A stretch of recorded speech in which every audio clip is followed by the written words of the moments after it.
Brodes Media.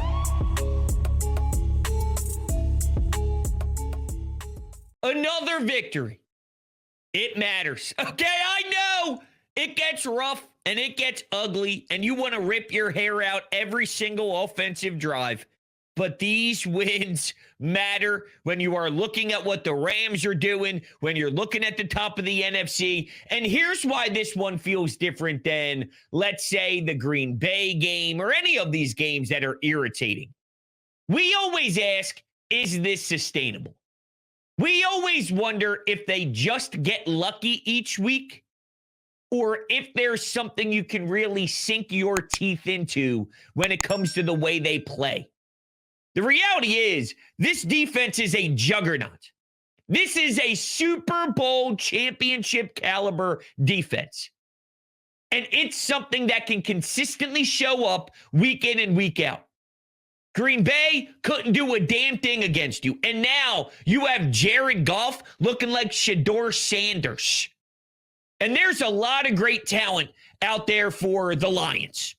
Even without Laporta, which obviously missing their tight end is crucial, and it is a hit, but you still got Williams, you still got St. Brown, you still got Gibbs. You have so many legitimate playmakers.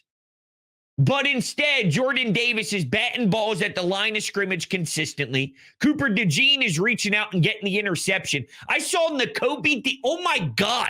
Was that the best game Nakobe Dean has ever played? Holy hell. He's blowing people up at the line of scrimmage. Then he's also in coverage nonstop. He was a dog. Nakobe Dean was a damn dog. And you get Jalen Phillips coming over from Miami, and he is everywhere. And you knew he was going to be. The way he was talking in the locker room all week long about getting to play a home game, thinking about running out the tunnel to these fans, you knew just by the way his tone and his body language was, he was going to wreck the game. Jalen Carter was everywhere. Even Adoree Jackson. You got Adoree Jackson putting on the straps, putting on the seat. He was strapping people up. And at times you look over and go, St. Brown, Adoree Jackson. What? Even Adoree Jackson with the finger rag. So the reason why this feels different than anything else before is because you're building your identity week in and week out, and I think there's absolutely something to fall in love with that screams, we have arguably the best in the entire league, and that's this defense. Vic Fangio is doing it again. He's pushing certain buttons. He's getting answers, and he's getting these players to, really, really click, and he's finding stability.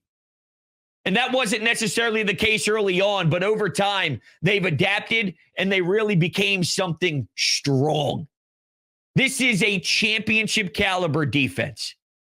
And that deserves the most praise. How much of this is Dan Campbell is stupid? Dan Campbell is dumb.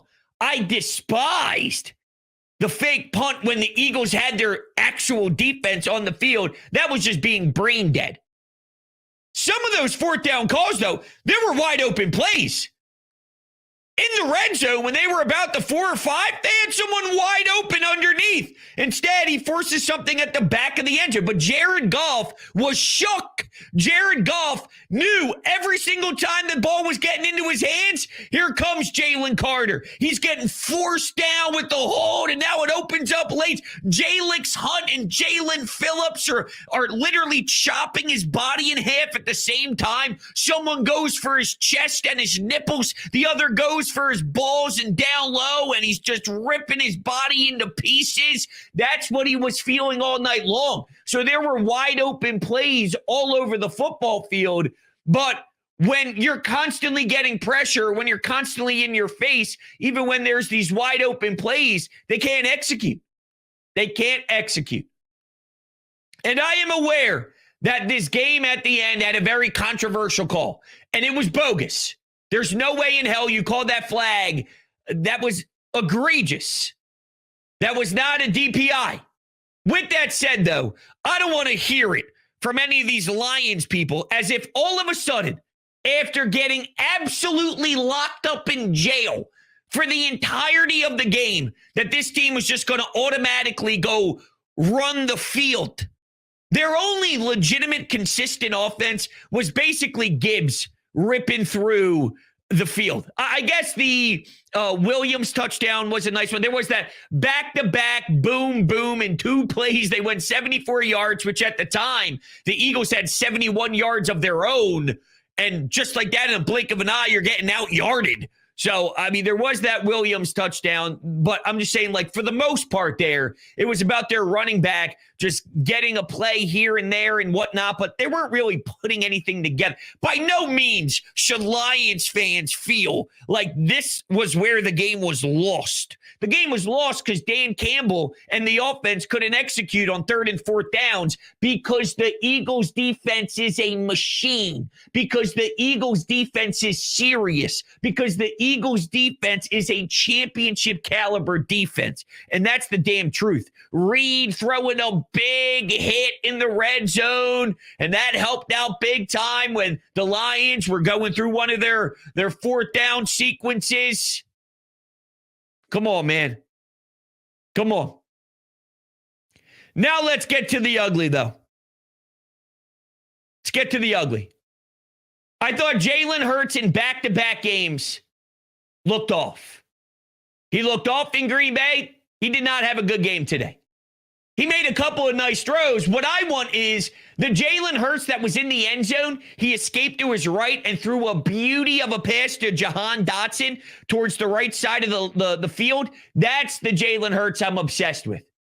Now, it wasn't just him. Devontae had a couple of uncharacteristic drops. Dallas Goedert had a drop. The offensive line was in shambles. I think they got beat up pretty good at times. I thought Kevin Petula was a disaster, too, at times. You got this kid Granson blocking Hutchinson. That's coaching malpractice. You even had Granson on 3rd and 5, 3rd and 6, whatever it was. If you actually watched the replay, it was a pretty damn good throw by Jalen, right on the money. But we're relying on Granson on 3rd and medium with these explosive plays downfield. Who the hell is Granson? Somebody tell me who the hell is Granson? I never even heard of him. Granson. I have, but you get my point is what? What are we doing? And the fact that you're asking guys like that to block Hutchinson, that's a flat-out disgrace. So, all around the board. I saw sloppiness with Darius Cooper on the tush push. And then Fred Johnson late in the game as well. I saw Nick Sirianni in back-to-back games make boneheaded decisions late. Now, you can make the argument that the tush-push Brodes is such a high probability play. Are you really going to cream the head coach for making a decision like that? At the end of the day, though, what was the result? The result was you gave the Lions the football in field goal range where all they needed to do was punch one in with the field goal, and then from there, it's a one-possession game. You're opening up the door for the Lions to have a possibility to crack back into this thing. I kind of buried part of the biggest storyline, which is the A.J. Brown saga. I did an entire show today from 1 to 5 p.m. on WIP. And I was trying to get everybody hyped up. I wanted to be the guy who's getting everyone excited, saying, hey, the game's in a little bit. What are you thinking? What are you feeling? Doing the temperature check. But the reality is, after all the reports this morning about the owner of the team, Jeffrey Lurie, needing to talk to A.J. Brown about his antics with social media, it was all I could think about. And when I was going to watch the game, I knew every single passing play, I wouldn't even care about what the result was. My first thought would be, is A.J. happy or not? It's just the truth. The way this was set up was I was going to focus more on A.J. than anything else with the team. And that's a shame. But that's what A.J. Brown did by pulling those strings and pulling the lever that he did on Twitch. With that said, they force-fed him. They force-fed him, and the offense was putrid. He got his targets. They had 3 points. He had his targets. They had 6 points. It didn't do anything. So they force-fed him. Didn't change the offense.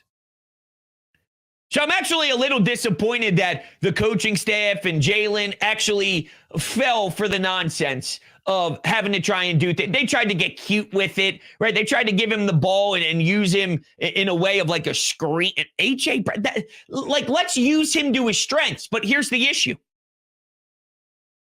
When you have a deep ball, and by the way, the Lions were banged up in the secondary, were they not? The Lions did not have their full firepower. Is that correct? Okay. So even with that being a part of the equation, A.J. Brown along the left side of the line of the field, the out of bounds, completely gave up on the route. So now he's running his mouth, making the entire city and the entire country talk about how much he wants to be a part of this offense and be the reason why they win. And he's giving up on his team on the field, not running routes. And this is the second time he's done that this season, where on a deep ball, he starts jogging and quitting before the play is even over. Second time. That's a disgrace. If you're going to talk the talk, you got to leave every single piece of your blood and sweat on that field. And guess what? If you do, and you still don't get the ball, that's fine. But control what you can control. You're going to run your mouth and say, we need to do better and we have to improve. And if we don't, we're going to end up failing and this and that. And then you don't even compete. You don't even compete. Shame on you. That's just as disrespectful as, if not, maybe even the most disrespectful thing you can do. I mean, I don't know. Saying it publicly on a Twitch stream that the 7-2 Eagles are a bleep show is one thing. But then after you make those claims, the first time you touch the field, you're jogging and lollygagging down, and Jalen throws a bomb your way. All you're asking for is the ball more. All you're asking for is what X, Y, and Z. You finally get one right in your vicinity, and you end up pulling up. And I was listening to Jaws, who was on the afternoon show with Ike, Spike, and Fritz. And he said when he was watching the film, he wasn't seeing A.J. Brown of old. He doesn't see A.J. Brown just wide open all over the field, and the Eagles are just not getting him the football. He's not seeing that. And guess what? Today, a lot of the throws, it was just traditional sort of contested 5, 6, 7 yard type of catches. He's not wide open all over the field. So shame on you, AJ.